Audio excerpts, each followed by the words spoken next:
Hola à toutes et à tous, ici l'analyste et aujourd'hui on va analyser dans les grandes lignes Indestructible 2, je reviens plus régulier que jamais. Allez, lance le générique.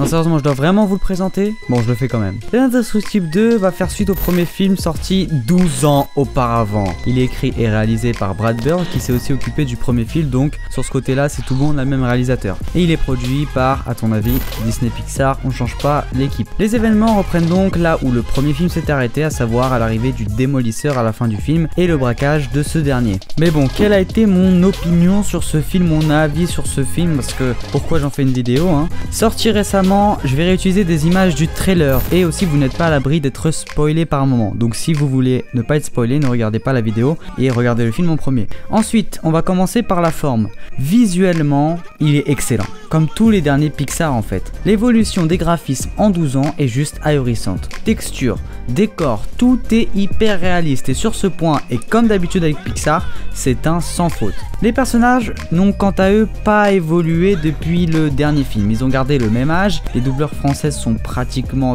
tous les mêmes à l'exception peut-être de Bob, mais bon on s'habitue très vite à sa nouvelle voix. Là aussi, c'est un sans faute, les VF de Pixar ont toujours été excellentes, peut-être parce que j'ai grandi avec, mais les VF de Pixar c'est juste les meilleurs et on ne peut pas regarder un film Pixar en VO quand tu les as vus en VF avant. Le scénario à présent, Pixar ne va pas prendre de risques, hein. On va revenir là où le premier film s'est arrêté, donc l'arrivée du démolisseur. Il est assez prévisible et la dualité protagoniste-antagoniste est assez explicite. Les personnages ne sont pas ambigus sur leur position, on va très vite deviner qui sont les gentils, qui sont les méchants. C'est une recette qui est déjà utilisée dans Coco par exemple et dans les derniers Pixar et d'ailleurs même dans les Pixar en général. Est-ce que c'est parce que c'est destiné aux enfants maintenant?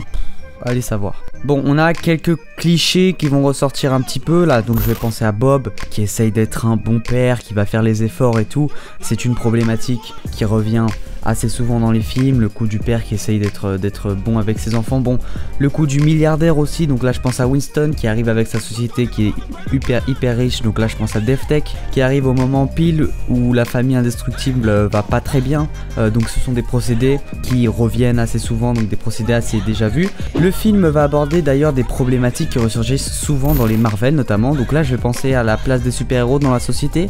Il s'interroge beaucoup sur ces questions là au début du film et tout au long du film d'ailleurs, les dégâts qu'ils vont engendrer, donc là ça va être le combat contre le démolisseur, le tout sous couvert de politique avec l'ambassadrice. Bon, tout ça c'est des choses qu'on a déjà vu aussi dans Civil War, donc ce sont des problématiques, c'est normal, de super-héros qui vont aussi apparaître dans les Marvel, donc dans Civil War avec les Avengers. Donc là aussi la volonté de retourner à la vie civile est vivement abordée au début du film, c'est abordé aussi dans Iron Man 3, toujours pour rapprocher aux Marvel.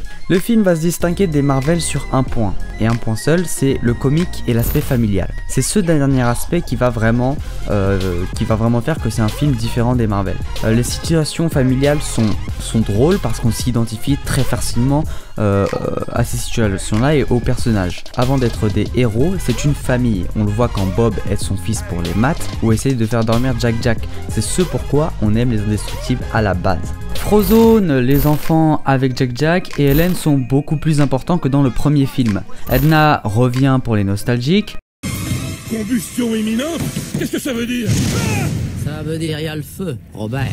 Et enfin concernant l'action, Bob, lorsqu'il prenait toute l'attention dans le premier film, Hélène est davantage mise en avant dans celui-ci. Ils inversent presque les rôles, Bob garde les enfants et Hélène s'occupe de l'antagoniste. Mais bon, l'aspect famille revient vers la fin, encore comme le premier, avec le combat final. Le message féministe est évident, Bob effectue un peu les tâches d'une mère au foyer, son ras-le-bol montre la difficulté du rôle. On a un duel entre femmes, Evelyn contre Hélène, les motivations d'Evelyn ont été assez bien développées, ce qui ne m'a pas déplu. Il s'agit d'un bon méchant et féminin s'il vous plaît.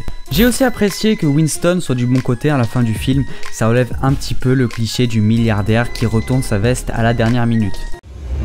Et dans l'ensemble, qu'est-ce qu'on peut dire de ce film? Un bon Pixar comme on les aime, l'antagoniste ne m'a pas déçu, le message féministe est assez bien passé, et puis bon, pour les nostalgiques, après 12 ans qu'on ne les a pas vus, les revoir face au danger, ça ne peut que faire plaisir. N'hésitez pas à vous abonner et à aimer la vidéo, c'est très important pour le référencement, j'espère que ce format plus court vous plaira.